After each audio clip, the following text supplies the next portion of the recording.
troisième avec Monsieur Laurent Hanot. Et le nom de cette conférence, c'est comment faire un business plan pour ne pas trop se lancer dans l'aventure. Ouais, merci, bravo. Merci.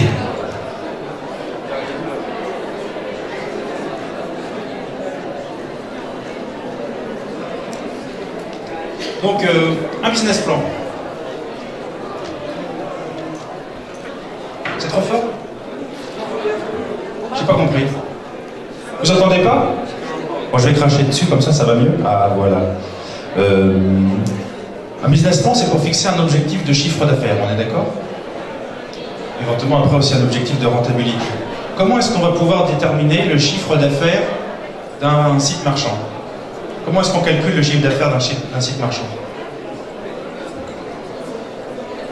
C'est pas une question difficile, tout le monde peut répondre. C'est quoi le chiffre d'affaires d'un site marchand?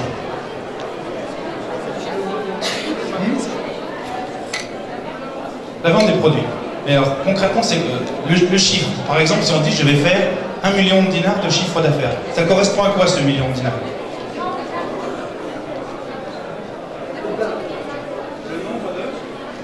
Le nombre des internautes? Non.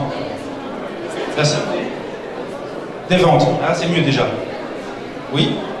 Donc c'est pas tout à fait la somme des ventes. C'est pas plus précis.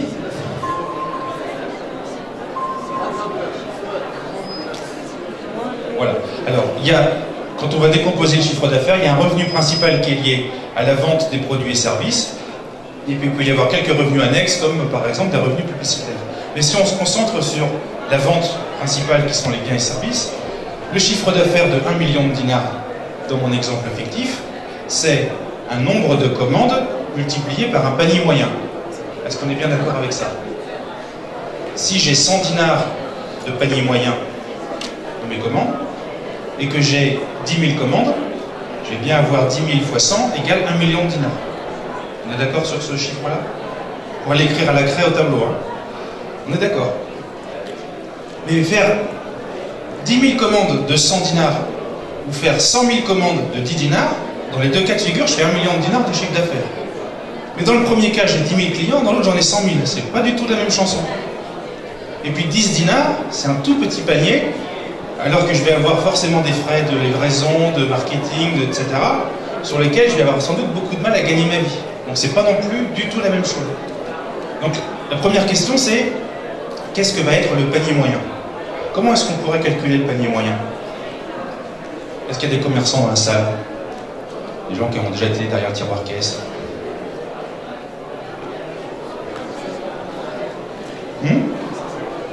Il faut s'inspirer de la réalité. Ah oui, ça c'est une très bonne idée, je suis entièrement d'accord.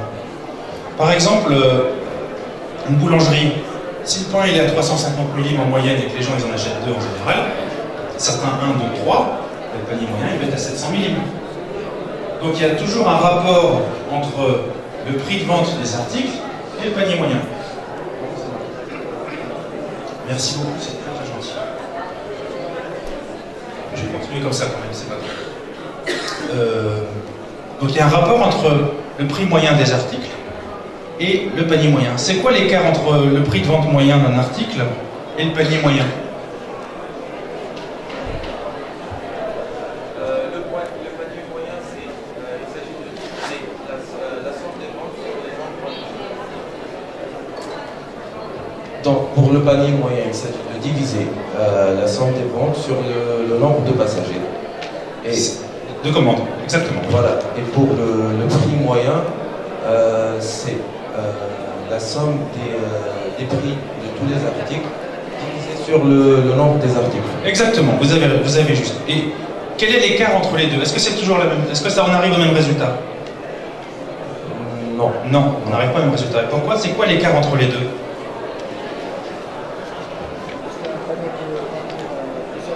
Un panier peut contenir plusieurs produits. Donc l'écart entre les deux, c'est le nombre moyen d'articles par panier. Et donc vous voyez bien que le chiffre d'affaires du site, c'est le nombre moyen d'articles multiplié par le prix de vente moyen des articles, ça c'est le panier moyen, multiplié par le nombre de commandes.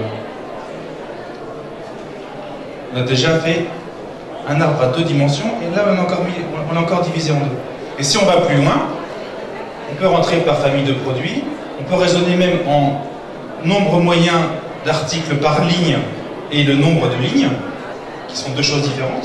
Si je vends des paires de chaussettes à 3 dinars, je peux vendre des lots de 3 paires de chaussettes à 8 dinars 900. Donc, sur une commande avec 3 paires de chaussettes et un t-shirt, j'ai 2 lignes d'articles, mais j'ai 4 articles. Et donc, on peut raisonner sur le nombre moyen d'articles, mais il vaut mieux d'ailleurs souvent raisonner sur le nombre moyen de lignes. En tout cas, tenir compte de tout ça.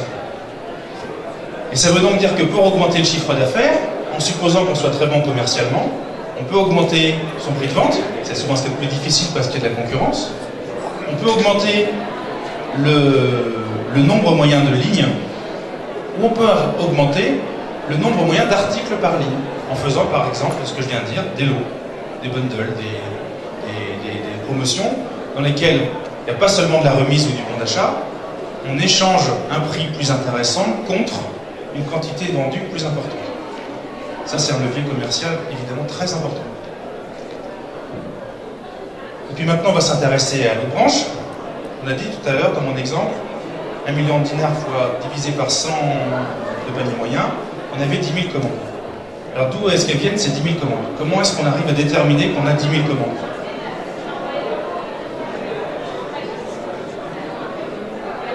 Là, c'est là qu'il faut parler des visiteurs. Là, évidemment, il va y avoir un rapport entre le nombre de visiteurs et le nombre de commandes.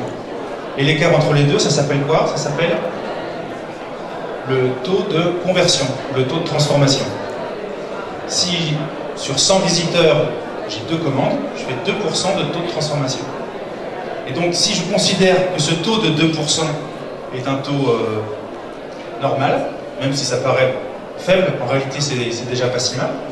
2% de taux de transformation, ça veut dire qu'il me faut combien de visiteurs pour avoir mes 10 000 commandes de tout à l'heure?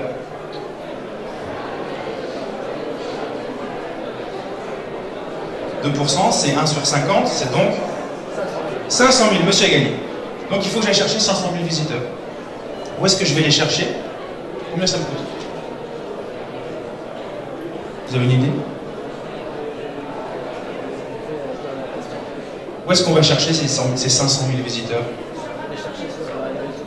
Sur les réseaux sociaux. Peut-être sur Facebook, par exemple. Ah, une bonne idée.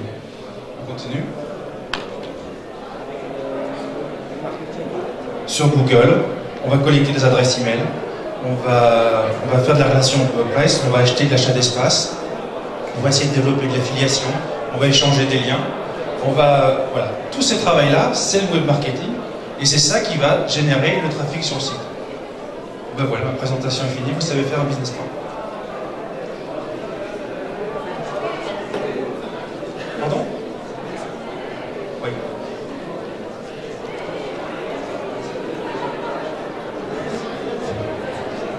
Je vais répéter la question pour tout le monde parce qu'elle est effectivement pertinente. Monsieur dit, ce que je dis, c'est valable pour un site qui marche, mais pour un site qui se lance, ben oui, j'ai facturé des honoraires pour faire des business plans à des sociétés tunisiennes qui se lancent. Et ben j'ai été comme vous. Comment ça va faire la transformation? Moi, qu'on puisse dire, c'est que je ne peux pas partir des historiques pour dire ben, on extrapole et on va essayer d'améliorer les choses. Donc il faut se poser il faut bien poser des chiffres. J'ai pas signé que, de toute façon, il ne faut pas vous faire d'illusions, un business plan c'est fait pour être faux. Ça n'arrivera, il ne va jamais se passer exactement ce qu'on a mis dans le business plan. Mais ça permet quand même de se donner des guides. Parce que quand on a bien réfléchi à tous ces chiffres et qu'on a regardé si tout ça c'est cohérent, on se lance, on démarre, et puis très vite on suit, et c'est pour moi un des points les plus importants, on suit tous ces indicateurs que je viens d'un peu d'évoquer. Et on regarde si le nombre de visiteurs, on est au-dessus ou en dessous. Souvent on est toujours un peu en dessous par rapport à ces objectifs, parce qu'on a beau dire bon, je suis très prudent, en réalité on est toujours super optimiste. Dans la réalité c'est toujours plus dur.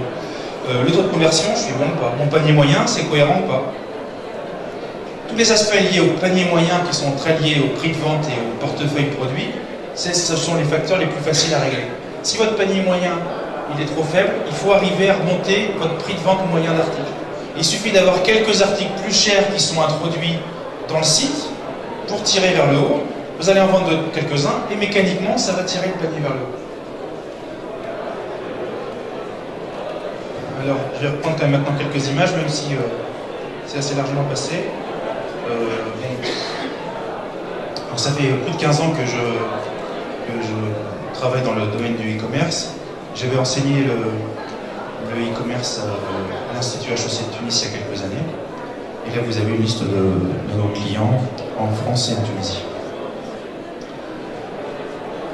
Je passe tout ça. Dans nos clients actuels, il y a donc le groupe Aramis, que vous voyez là, avec Modeco également, et puis le site de Mabou, que vous apercevez et qui sera en ligne très bientôt. Et puis on donne quelques petits conseils aussi avec lui. L'enjeu, un des enjeux importants, c'est d'être conscient que même si aujourd'hui en Tunisie le e-commerce est encore faible en quantité, il n'y a aucune espèce de raison pour que ça ne décolle pas en Tunisie comme ça a décollé ailleurs, et y compris dans des pays qu'on n'attendait pas forcément. Près de chez nous, en Turquie, le e-commerce est maintenant en plein boom. Au Brésil, ça se développe aussi considérablement. Au Mexique, ça croît énormément.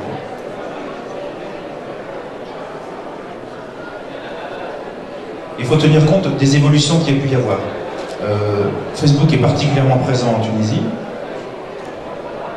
La montée en puissance des téléphones portables et des achats en ligne qui se font sur le portable sont considérables. Le site vente privée en France fait maintenant 30% de son chiffre d'affaires sur le mobile. Et on arrive à des moyennes et même au-delà de 2 adultes sur 3 qui ont déjà effectué un achat en ligne. YouTube est un moteur de recherche qui est arrivé au 2e plan au niveau mondial. Voilà quelques statistiques. Alors je vais revenir sur ce que je disais. Du point de vue de la méthode, pour compenser le fait qu'on démarre en ne sachant pas de quoi trop on part, c'est intéressant d'essayer d'étudier la concurrence. Donc d'une part, essayer d'évaluer son marché en termes de volume. On peut être sur le marché tunisien, on peut être à l'exportation. Et regarder la population et le taux de pénétration de l'Internet.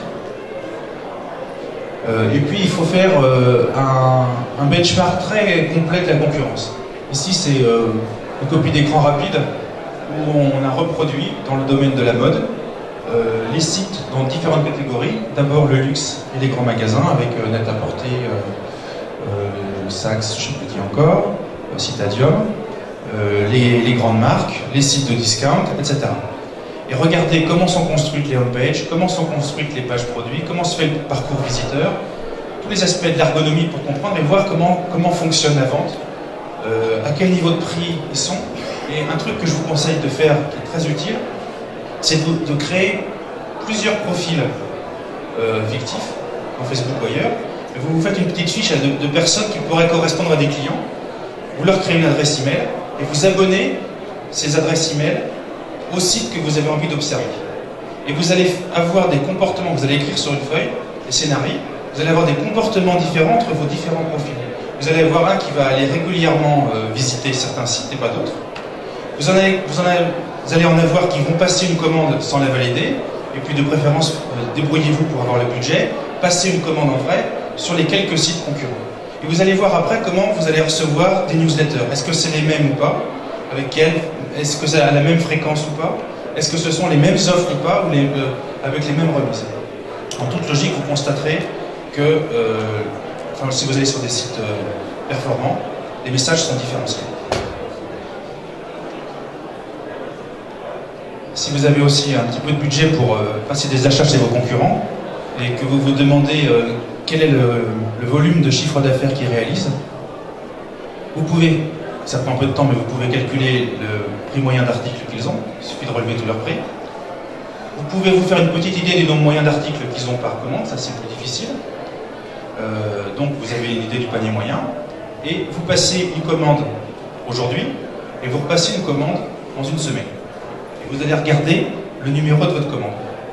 Généralement, si vous avez eu la commande 23 748 et la semaine d'après 23 945, il y a environ 200, donc celles qui font 200 commandes par semaine.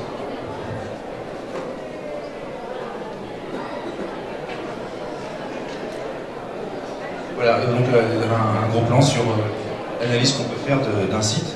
Alors tous les éléments liés à l'ergonomie vont jouer favorablement ou pas sur le taux de transformation. Une fois qu'on a fait ça, on peut faire l'effort d'essayer de positionner son site d'un point de vue macro-stratégique. Est-ce que je suis sur une offre, par exemple, ici, exclusive ou globale, ou sur une offre générique ou partielle? Est-ce que je suis plutôt dans une approche faites-le par vous-même, ou dans une approche d'expertise et de conseil, et en fonction de ça, où est-ce que je me positionne?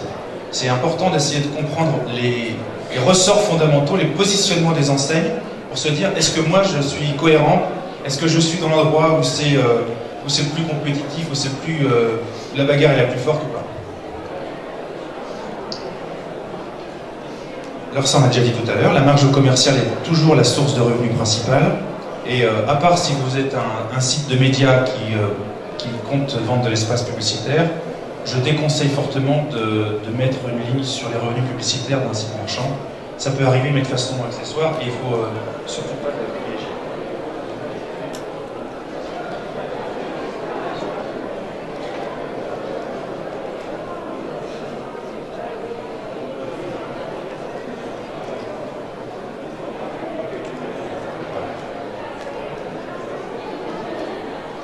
Une source de revenus anecdotique, mais qui peut être intéressante, c'est l'exploitation du fichier des abonnés newsletter. Est-ce que quelqu'un a déjà gagné de l'argent avec un fichier d'abonnés newsletter? Personne? Très honnête. En l'occurrence, la bonne pratique, et ça c'est un de mes chevaux de bataille, la bonne pratique c'est de collecter les adresses correctement avec ce qu'on appelle le double opt-in. Est-ce que ça vous parle ça, le double opt-in? C'est une obligation légale dans la plupart des pays. L'opt-in, c'est le fait de recueillir une action volontaire de la part de la personne qui dit « oui, je veux recevoir la newsletter ». Ça, c'est le premier opt-in, une case à cocher. Et c'est surtout pas un bouton radio qui est déjà présélectionné. Juridiquement, c'est pas valable. Et on rajoute une deuxième case en dessous. « Acceptez-vous de recevoir les messages de nos partenaires ». Ça, c'est le double opt-in. Et normalement, vous ne pouvez exploiter que ceux qui ont coché la deuxième case pour envoyer d'autres types de messages. Évidemment, vous ne donnez jamais votre fichier, même en le vendant. Pour faire les choses comme il faut passer par un tiers de confiance qui va, lui, récupérer votre fichier, récupérer le message de l'annonceur qui va louer ce fichier et diffuser le message.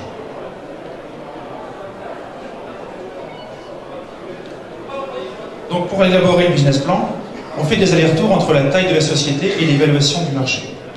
J'ai expliqué déjà comment se constituait le chiffre d'affaires prévisionnel. Et l'autre point, c'est les deux dimensions prospection et fidélisation.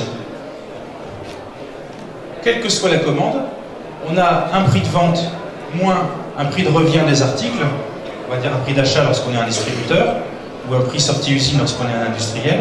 Ça, c'est votre marge commerciale. Que ce soit une première commande ou une deuxième ou une troisième commande, par rapport au prix de vente que j'ai, c'est toujours la même marge.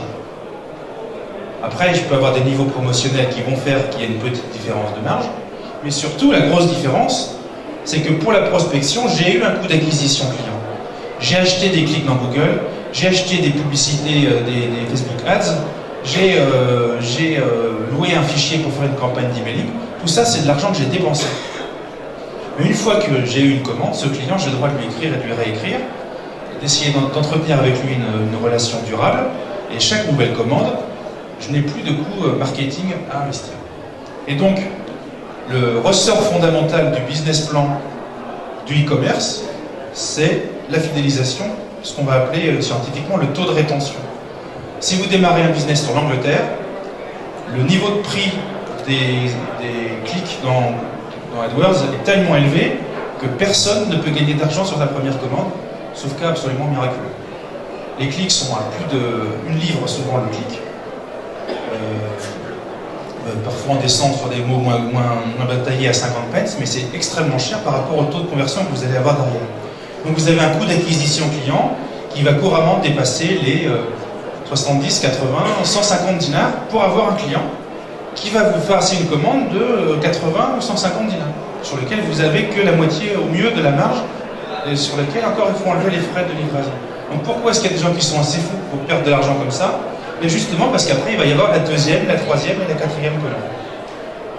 Ça veut donc dire qu'il faut avoir une bonne maîtrise du métier et une assise financière pour ne pas trop transpirer quand on achète les clics dans Google. Donc là j'ai pris un petit exemple, c'est le même que l'autre fois. Et donc le coût d'acquisition, comment est-ce qu'on le calcule? Si on se prend cet exemple d'un CPC donc par clic de 40 centimes d'euros, on va dire 880 000 livres, avec un taux de conversion de 2%, je vais avoir un coût d'acquisition qui est 0,40 divisé par 2, donc 0,40 fois 50, ça fait 20 euros, c'est-à-dire 44 dinars. Ces chiffres-là sont déjà pas si mauvais que ça.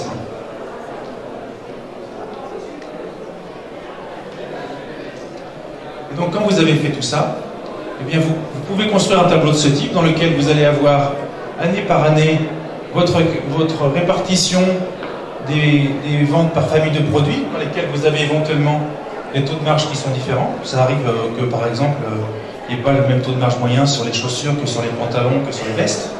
Donc vous allez vous mettre votre taux de marge moyen, vous allez vous mettre des hypothèses de répartition des ventes par famille de produits pour calculer votre taux de marge brut moyen. On va calculer le prix de vente offert, donc la moyenne des prix de vente qu'on a déjà parlé, le nombre moyen de lignes, qui peut aussi être par famille, et au total, on va calculer ainsi la valeur moyenne de commande, ou le panier moyen. Alors moi, ce que je fais, c'est que j'en fais un pour les clients initiaux, qui est généralement plus faible que celui des clients fidèles. En général, les clients en première commande ils sont toujours un peu plus méfiants, ils sont attirés par des promotions, par les prix, les articles au premier prix, donc le prix de vente moyen est souvent beaucoup plus faible.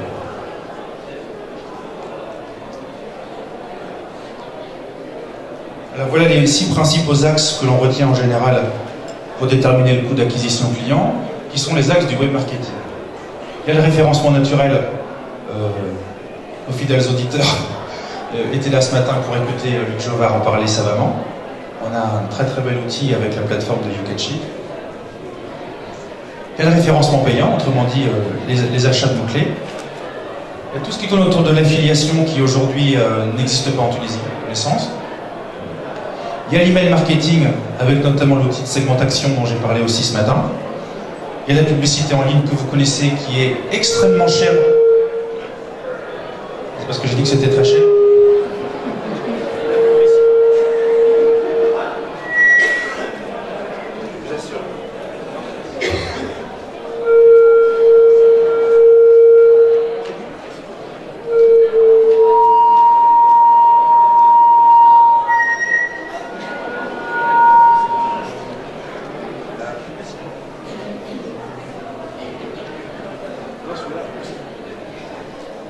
Donc je répète, la publicité en ligne en Tunisie est extrêmement chère. C'est des tarifs délirants. Je pense que ça va évoluer dans un futur proche. Plus il y aura de e-commerçants qui réagiront, qui se regrouperont, plus les sites de médias tunisiens vont comprendre qu'il faut arrêter de faire que de la pub pour les grandes marques de lessive, d'opérateurs télécoms ou de boissons gazeuses et commencer à faire de la bannière avec du paiement en clic. Et puis il y a tout ce qui tourne autour de l'animation communautaire, ça c'est un des gros points forts de la Tunisie. Mais attention, c'est pas parce que vous avez des likes que vous avez des ventes. Donc Facebook c'est à double tranchant, c'est très addictif, mais quand on va sur Facebook, on va pas tellement pour acheter, on va plutôt pour se détendre, s'amuser, rigoler, s'énerver. C'est pas toujours la démarche la plus adaptée pour les achats. Alors quand on a déterminé ces différents axes, puis peut-être qu'on peut dire qu'on va faire du street marketing, on va distribuer des bons dans la rue et avec des codes promo et on pourra mesurer les remontées. On en fait la liste, on va se fixer des objectifs de taux de clic et de conversion des cliqueurs. Et du coup on aura un taux de conversion final. Par exemple, j'envoie une newsletter à 100 000 abonnés, j'ai un taux de clic de 5%, et je convertis à 10%. Donc j'ai un taux de conversion de ma newsletter de 0,5%. Et puis ici, on va mettre le taux de TVA, mais on va mettre surtout le coefficient de répétition de commande. Ça c'est un petit truc qui est lié à la notion de période de référence. Moi, comment je travaille de la façon suivante. Je trouve que pour mesurer, pour bien suivre l'activité de la société dans la durée, il faut avoir cette notion de période de référence. Par exemple, printemps-été, automne-hiver, c'est le semestre, c'est la période de référence classique dans tout le textile habillement. Bien, quand on a un nouveau client qui arrive, il y en a un certain nombre qui vont repasser très vite derrière une deuxième commande. Donc on met un petit coefficient par rapport à ça. Et ensuite, tout ce paquet des nouveaux clients de la saison, on va se demander combien vont repasser une commande la saison suivante. Ça, c'est la rétention. Et donc quand on fait ça, eh bien, on répartit ensuite toutes ces actions, liens sponsorisés, trafic naturel, affiliation, etc. Mois par mois, on va faire des objectifs, des estimations du trafic qu'on peut générer. Alors le trafic du référencement naturel, c'est pas facile à faire, il y a quelques éléments d'outils. Par contre, les achats de mots-clés, ça c'est très facile, puisqu'il suffit de payer pour les avoir. Et quand on a fait ça, ben, naturellement, il ne reste plus ensuite qu'à multiplier par le taux de transformation pour avoir une estimation du nombre de commandes. J'ai dit tout à l'heure que je faisais 0,5% sur ma newsletter. Si je suis capable d'avoir 10 000 abonnés, 0,5%, ça fait 50 commandes. Tous les mois, je dois pouvoir avoir 50 commandes avec ma newsletter, si je l'envoie une fois par mois. Si je l'envoie une fois par semaine, peut-être que mon taux de transformation va être plus faible, je vais le descendre à 0,3, mais c'est x4 dans le mois. Donc je vais en avoir plutôt, dans mon exemple, 60, etc., etc.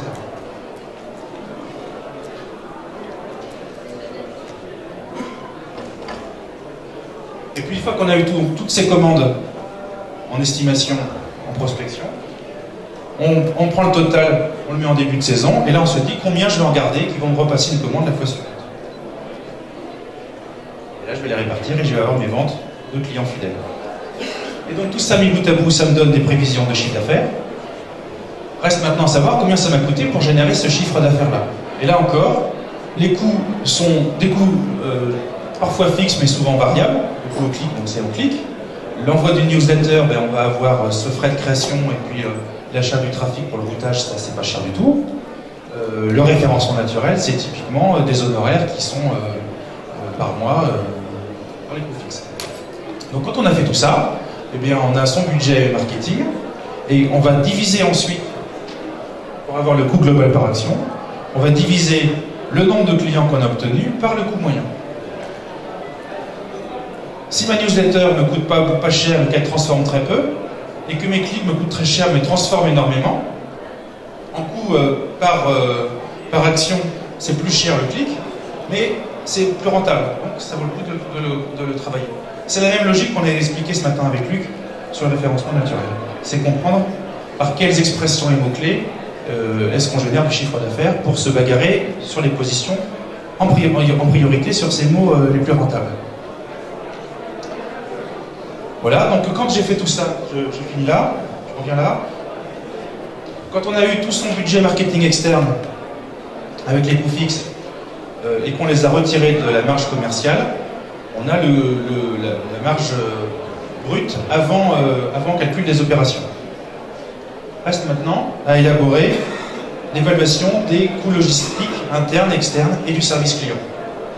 C'est pas tout d'avoir des commandes, mais maintenant il va falloir s'en occuper. Donc les coûts c'est quoi? C'est le transport, mais ça va être aussi les emballages, ça va être d'abord la préparation de commandes, et donc on se pose la question de comment on va organiser tout ça. Où est-ce que la marchandise va être située? Qui va s'occuper de faire les prélèvements? À quelle vitesse on va travailler? J'ai vu une société en Tunisie où ils étaient à 4 pour faire 30 colis par jour. J'ai vu des sociétés où 30 colis, c'est une personne en un quart d'heure. Il y a des investissements, il y a du logiciel, il y a beaucoup de méthodes, de process et de formation, et ça veut dire qu'il y a un écart de productivité qui est absolument hallucinant. Donc quand on démarre, on se pose peut-être pas trop la question, bon, Inch'Allah, on va vendre, d'accord, mais si vous vous lancez, c'est parce que vous y croyez que vous allez vendre. Donc il faut quand même bien réfléchir à comment ça va se passer, parce que tant qu'on a 10 colis par jour, on y passe 5 ou 10 minutes, il sèche, mais quand on va être à 10 colis par heure, là ça fait une différence. Et ça doit vous arriver. Donc le coût, ce sont les coûts de transport amont, les coûts de picking, packing, shipping, ça sonne bien en anglais, donc prélèvement, confection du colis et expédition. Le coût de l'affranchissement, Donc Rapid Post, les autres opérateurs privés comme Aramex, TNT, messagerie, comment ça s'appelle, mon voisin là tout à l'heure, ou le nouveau réseau de relais colis Stop, et le centre de relations clients. Un point très important, c'est la gestion de gérer un retour dans un site marchand. Personne? Qui a un site marchand dans la salle? Levez la main s'il vous plaît. Plus haut que je vois un petit peu. D'accord, ils ne sont pas très nombreux, donc c'est pour ça que l'échantillon est faible. Est-ce que vous avez déjà eu des retours? Oui? À peu près, ça représente combien de pourcents de vos ventes? De vos commandes? Presque rien. C'est pas normal. Bouche neuve. Vous devez avoir au moins 5% de retour. 6-7, c'est bien. 10%, mi-sèche. Il faut le prévoir, bien sûr. Mais qu'est-ce qui se passe si vous n'avez pas de retour? Ça veut dire que vous ratez des ventes. Ça veut dire que vous avez des gens qui se disent mais non, il faut qu'ils se lâchent. Et pour qu'ils se lâchent, il faut qu'ils se disent bon, si ça ne va pas, c'est pas grave, je peux le retourner. Et ça, il faut le mettre dans l'esprit de votre consommateur tunisien. Ça, c'est le gros enjeu de 2014, c'est de faire comprendre aux consommatrices, parce que c'est quand même souvent elles qui font chauffer la carte bancaire. Il faut leur faire comprendre que c'est comme un magasin, tu essayes, si ça va pas, on le raccroche, mais c'est pas grave. Bien sûr, ça a un coût. Mais ça a surtout un bénéfice, c'est que vous allez vendre beaucoup plus. Parce qu'aujourd'hui, votre taux de transformation, il est forcément faible parce qu'il y a des visiteurs qui sont tentés, qui éventuellement vont jusqu'à mettre l'article dans le panier, histoire de voir si ça fonctionne, mais il y a quelque chose qui les retient et ils n'y vont pas. Est-ce qu'il vaut mieux faire un avoir ou faire un remboursement? Alors déjà, il faudrait savoir qu'est-ce qu'elle dit la loi tunisienne là-dessus. Quelqu'un a une idée? Non? La loi tunisienne a dit tu rembourses. Personne ne le sait, mais je vous le dis, je l'ai lu, elle dit tu rembourses. C'est une obligation légale. Le client peut accepter un avoir, mais c'est un accord avec lui, mais à la base, vous devez rembourser. Et je vous conseille, de la même façon qu'il ne faut pas discuter sur les retours, il faut rembourser, et rembourser vite. Organisez-vous pour avoir, ce qui se pratique le plus simple, c'est la lettre chèque. C'est une page A4, c'est perforé, le chèque en dessous est préimprimé celui de votre banque, et le système remplit automatiquement le montant en chiffres, en lettres, le nom de la cliente, et le comptable, le patron ici. Et ça part demain. Et comme ça, la cliente, elle dit « Ah, ils sont honnêtes, c'est bien ». Et c'est comme ça que vous allez avoir des clients qui vont revenir. Et je vous garantis, ça marche comme ça. Vous avez aujourd'hui, moi je l'ai vu avec notamment Big Deal, des clients qui arrivent une première fois, qui viennent au comptoir avec les espèces, parce qu'ils sont méfiants, ils sont très tentés par l'offre, ils ont vu, et là ils rentrent, ils voient qu'il y a un vrai bureau avec des vraies personnes, ils sont gentils, et là son coupon, il va faire son truc, et il a été bien servi, oh, c'est super, et après hop, ça va, il passe ses commandes par carte bancaire, il est fidèle. Jusqu'à ce qu'il y ait dans le cas d'un deal, un commerçant qui joue pas le jeu et qui le sert mal. Là, il va dire je me suis fait voler. Donc, la qualité du début à la fin, avec une fiabilité dans le processus. Là, on s'éloigne un peu du business plan, on est sur de l'ergonomie, mais typiquement, je vois un nombre de sites avec le tunnel de commande. C'est vrai, c'est pas très marrant. Hein. Dans le design, on regarde beaucoup la homepage. La homepage, on s'en fout pratiquement. En réalité, aujourd'hui, ce qui compte, c'est la page produit et le tunnel de commande. Soignez votre page produit et votre tunnel de commande. Des pages produits avec des photos qui manquent, des textes pas écrits, le bouton ajouter au panier, il est mis, on ne sait pas comment. Mais franchement, tu cliques sur le bouton, tu n'arrives pas à faire... il faut faire plus ou moins sur la quantité, on n'arrive même pas à cliquer sur le bouton tellement il est petit comme ça. Mais non. Donc tout ce qu'on peut faire pour améliorer, rendre facile, quand vous avez fait votre truc, vous pensez que c'est bien, vous mettez votre grand-mère derrière l'écran et vous regardez comment elle fait. Si elle ne comprend pas, eh ben c'est que c'est pas bon. Il faut recommencer. Et après, vous recommencez avec le fils du voisin. Et jusqu'à ce qu'ils aient compris, là ça marche. Et pareil sur le tunnel de commande. Si les grilles elles sont mal fichues, si tout de suite tu lui demandes la date de naissance de ses 4 enfants et tout ça, que c'est déjà pas encore son code postal, d'avoir l'adresse, les données principales, et être bien clair dès le début, voilà comment ça va se passer. Prévenir à la fin pour le paiement sécurisé. Vous allez passer sur le site de paiement sécurisé, c'est normal, n'ayez pas peur, parce qu'aujourd'hui on bascule, on ne peut pas l'avoir à l'intérieur de son site. Tout ça, il faut être très pédagogue aujourd'hui. Il faut vraiment développer cette pédagogie pour développer la confiance. Je vous conseille aussi de mettre un numéro de téléphone bien visible. Si vous avez une question, posez une question. Vous avez des fonctions sur le chat en ligne, mettez-les, c'est très très utile. très efficace. Pour rattraper beaucoup de ventes comme ça. Voilà, donc pour les retours, il faut le modéliser.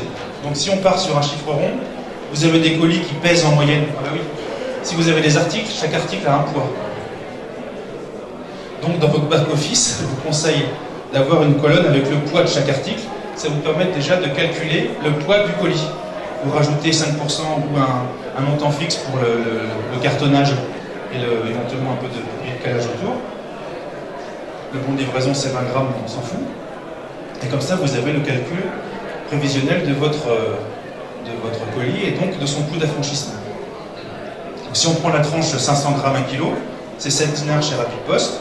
Si vous avez 10% de retour, vous avez donc un coût au colis de 7 dinars plus 10% de 7 dinars au retour, 7 dinars 700.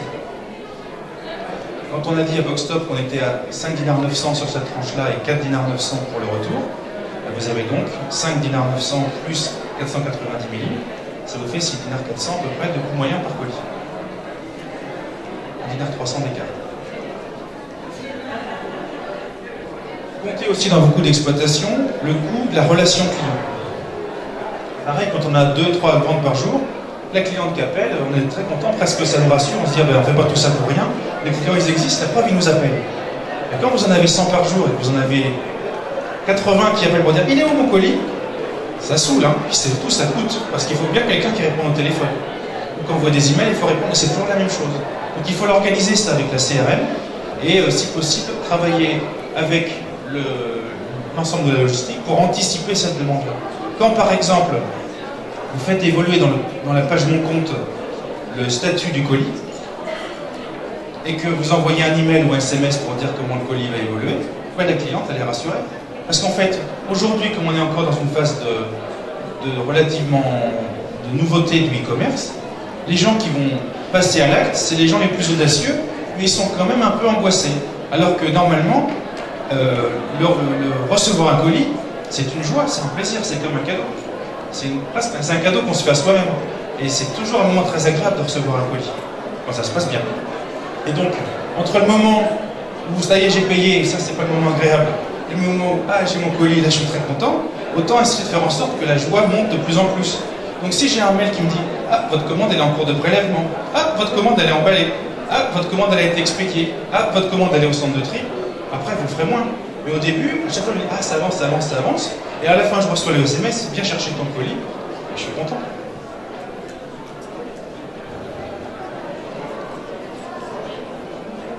Et tout ça, là encore, ça a un coût. Il faut avoir l'idée de ce que vous payez le SMS, ce que vous payez l'email, et ce que vous payez éventuellement le centre de relations qui peut être externalisé. C'est bien connu qu'en Tunisie, il y a d'excellents centres de relations clients. Profitez de leur service pour qu'ils vous gèrent tout ça correctement. Alors voilà un exemple totalement fictif de répartition, comme je l'ai expliqué tout à l'heure, de décomposition du chiffre d'affaires. Alors on a créé un étage intermédiaire entre le nombre d'adresses et le chiffre d'affaires annuel par adresse. Ça c'est une façon de raisonner qui est plus issue de la vente à distance par catalogue classique, mais on peut le faire avec le nombre d'abonnés. Ça permet de voir comment évoluent les choses. C'est pas par pays s'il y avait deux tendances contradictoires, une augmentation du nombre d'adresses et une baisse une augmentation du chiffre d'affaires à l'adresse, et surtout lié à l'augmentation du nombre d'adresses. Et donc ça c'est divisé entre le taux de clients actifs et le chiffre d'affaires annuel par client actif. Un client actif, ça va être, selon votre définition, quelqu'un qui a passé au moins une commande dans les 12, 18 ou 24 derniers mois. Et en dessous, on va descendre le panier moyen qui est composé du prix de vente moyen par la quantité moyenne d'articles et le nombre de commandes et le nombre moyen de pareil, les trois, le panier moyen.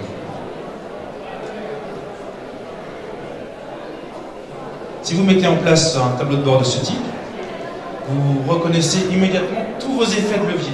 Tous vos leviers marketing ils seront là. Je peux augmenter le nombre moyen de lignes, je peux augmenter la quantité moyenne d'articles par ligne, je peux augmenter mes prix de vente.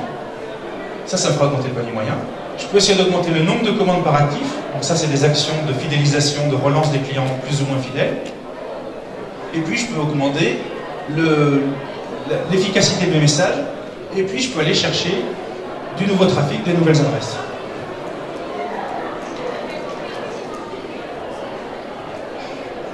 Alors maintenant, je voudrais vous parler, on a combien de temps encore?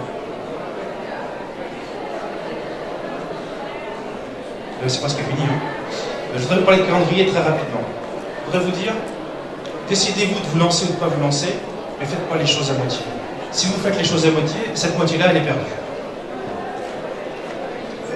La plupart des sites en ligne aujourd'hui en Tunisie, excusez-moi de le dire aussi crûment, mais vraiment c'est des sites où on voit que ça a été fait avec très peu de moyens, et faites pas d'illusions, personne n'est dupe.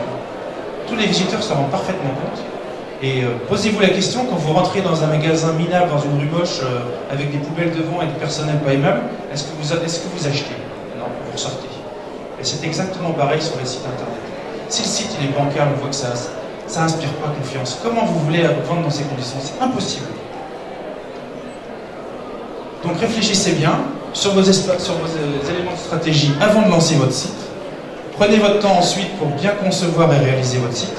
Et en ayant dès le début réfléchi à comment vous allez vous organiser pour gérer votre site et vos commandes.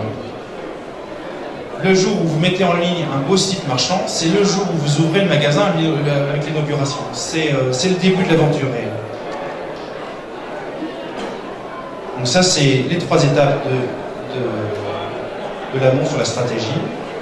Ensuite, les 3 étapes principales sur la conception et la réalisation du site. Et ensuite, les 3 étapes, mais qui sont cette fois parallèles, sur la gestion des opérations. Ne négligez notamment pas cette phase-là. Ça prend beaucoup de temps de faire les photos, de rédiger les textes, de détourer les photos, de les mettre à l'échelle, de créer les bannières, de créer les offres commerciales, de penser aux promotions, de se dire lesquelles je mets en nouveauté, lesquelles je mets en coup de cœur, etc., etc. Donc tout ça, si vous le démarrez à la dernière minute, vous allez lancer votre site avec 6 mois de retard. Vous voulez qu'on parle budget et délai?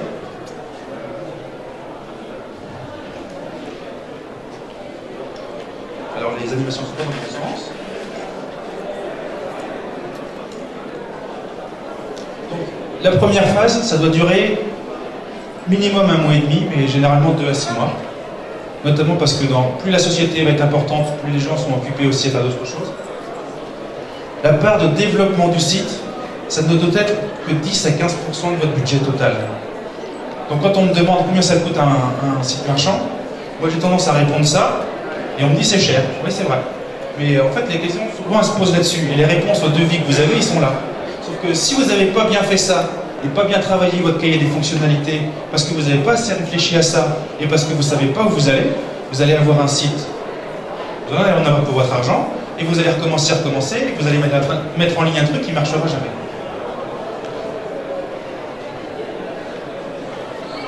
Donc le développement du site, pensez aussi que vous en prenez pour 3 ans maximum. Les choses évoluent tellement vite que s'il faut renouveler, et faites un choix en fonction de vos ambitions qui soient cohérentes. Pensez évidemment à dépenser le moins possible, mais à dépenser intelligemment. En particulier, si vous faites un site sous Magento, par exemple, une technologie que j'apprécie, c'est forcément plus cher et plus long que de le faire sous PrestaShop ou pire encore en Joomla ou d'autres choses très légères. Mais c'est avec quelque chose dans lequel, d'entrée de jeu, vous avez une solidité sur laquelle vous allez pouvoir capitaliser. Réfléchissez aussi en termes d'arbitrage entre ce que vous ferez en interne et ce que vous pourrez externaliser. Il y a maintenant de plus en plus de prestataires fiables pour externaliser un certain nombre de choses. Et comme on l'a vu avec l'exemple du référencement naturel ce matin, ou de la gestion des campagnes d'emailing, c'est devenu des sujets très techniques. Lorsqu'on est en start-up, on ne peut pas maîtriser tous ces sujets-là, et donc on risque de tout faire à peu près. Pensez bien à vos budgets de recrutement et de formation, et surtout ne négligez ni le marketing de lancement, ni ensuite le budget de web marketing récurrent. Ça c'est aussi une erreur, c'est pas parce qu'on se lance et qu'on commence à avoir des premières ventes que ça va. C'est comme un avion, il faut beaucoup d'essence pour que ça décolle. Et une fois qu'il est en vol, qu'il est stabilisé, si vous coupez les moteurs, ça tient un petit peu de temps, puis après, ça pique du nez. Il faut continuer à avoir les moteurs qui tournent pour que l'avion continue à voler. Et tout le jeu, c'est d'arriver à faire en sorte que la prospection pour ramener des nouveaux clients vienne au moins compenser le fait que les clients ne sont pas tous fidèles et qu'on en perd des périodes précédentes. Bon, ça c'est un autre schéma qui dit la même chose finalement. Donc je vais passer rapidement. Je vous présente ici un organigramme type de structure d'e-commerce complète, où on a en gros toute la partie front et toute la partie back. Donc front, c'est le marketing, le contenu et les achats, le merchandising. Et le back, c'est la partie relations clients, gestion des stocks, etc. Pensez à mettre votre offre en valeur et à l'adapter au web. Donc réfléchissez sur comment est structurer votre offre, en famille, sous-famille, en gamme. Je vois que chez mes clients, on va faire travailler tout simplement l'arborescence produit, avec quelle famille, quelle sous-famille, ça ne sort pas facilement. Et c'est un gros boulot et ça a une incidence considérable sur le référencement naturel derrière. La notion de good, better, best, les produits d'appel, les produits repoussoirs. Est-ce que vous savez ce que c'est un produit repoussoir? C'est un produit qu'on met en ligne pour ne pas le vendre. Parce qu'il va servir à faire vendre les autres. Je vais prendre un exemple que je garderai en mémoire toute ma vie. J'ai occupé du catalogue de produits de bureau JPG. On avait une double page de fauteuils de bureau. On avait un magnifique fauteuil de bureau en cuir avec les accoudoirs en bois. C'est vraiment sur mon acajou, c'était très beau. Ça coûtait une fortune. Tout le monde, on le mettait en grand, il y avait une grande photo. Ça faisait arriver tout le monde. On avait un petit fauteuil pas cher du tout. On voyait bien que tu t'asseyais dessus un peu trop fort, t'allais le casser et t'enfoncer le pied dans le dos directement. Puis au milieu, il y avait un fauteuil qui était bien. Alors celui-là, on en vendait. Parce que les gens arrivaient sur celui-là, il était trop cher. Ils regardaient pas cher, ils disaient ah ouais, non, ça c'est de la camelote. Et on a vendu celui du milieu. On n'aurait eu que celui du milieu, les gens auraient dit ouais, pas mal, mais un peu cher. Et il se serait beaucoup moins bien vendu. Réfléchissez aussi en termes d'arborescence et de thésaurus. Travaillez vos mots-clés. Ça ne sert à rien d'utiliser un vocabulaire technique si les gens disent autre chose. Par exemple, toujours dans le même registre de matériel de bureau, la différence entre un classeur et une reliure.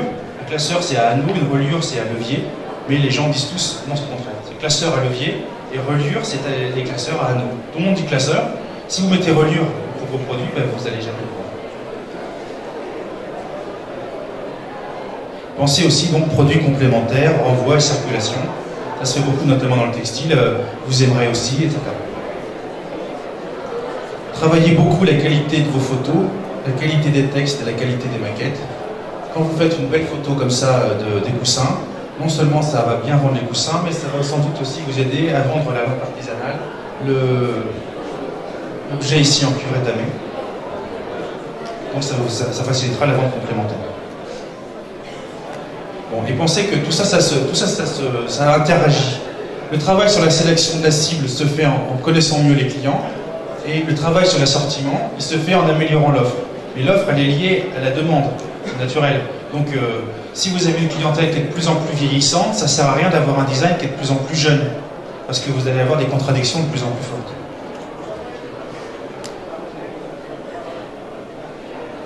Voilà, puis comme l'heure est terminée, ben, je vais en rester là. Vous voulez, je vous passerai cette copie d'étude qui est très intéressante, faite par Pricewaterhouse, qui montre les différences de comportement des acheteurs en ligne dans différents pays. Avez-vous des questions?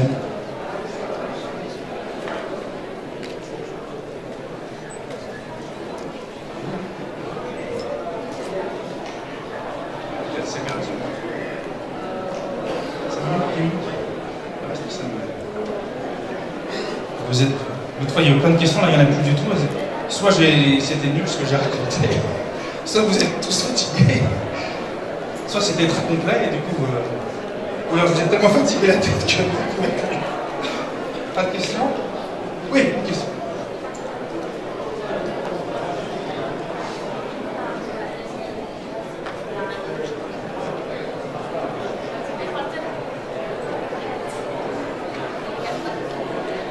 Non, toujours pas.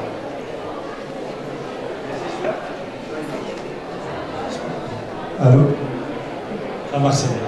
Donc, je voulais savoir, en fait, je voulais avoir votre avis par rapport au fait que Monétique Tunisie est un certain monopole, même si c'est un monopole de fait, par rapport aux solutions de paiement en ligne en Tunisie.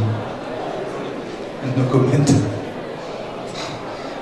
Non, quelque part, c'est par rapport au marché français, on sait que je pense que c'était le premier levier, c'était l'arrivée du haut débit, de la SL en 2004.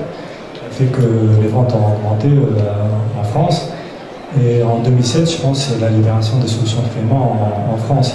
Donc là, en Tunisie, quand on sait qu'on peut avoir affaire à un seul acteur, donc forcément, les prix ne sont pas badés.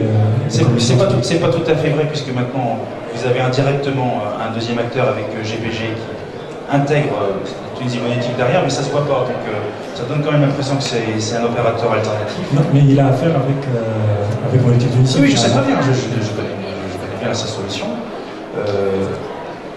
Je dirais qu'aujourd'hui, il y a plusieurs types de problèmes qui sont liés au paiement sécurisé. Il y a la fiabilité du système lui-même, qui est incontestable, il est très fiable dans le système. Visiblement, moi j'ai toujours pas rencontré une personne qui a été victime d'une réelle fraude à la carte bleue. Il y a eu des vols de numéros de carte et donc l'utilisation frauduleuse de numéros de carte. Mais lorsque quelqu'un vous vole votre carte, utilise son numéro pour acheter les unités télécom, c'est pas le système de paiement sécurisé qui est en cause, c'est le fait que vous avez donné ou vous êtes fait voler vos numéros. Ensuite, il y a l'attitude des banques tunisiennes qui est inégale. Et on voit bien que le fonctionnement parfois est pas aussi bon qu'il devrait être du fait des serveurs bancaires. Il y a une trouille énorme en Tunisie qui est surdimensionnée par rapport au risque réel. Et ça n'est qu'avec le temps et avec l'habitude que ça diminuera. Et il y a d'abord et avant tout, je trouve pour moi, le manque de courage des marques tunisiennes à se lancer dans le e-commerce. C'est en train de changer. Là, on voit Hamadi Abid, Monsieur Poupé de Mabrouk, il y a d'autres dans le textile. Mais c'est très surprenant que toutes ces marques-là n'aient pas investi sérieusement dans le e-commerce depuis longtemps. C'est pour ça que ça n'a pas démarré.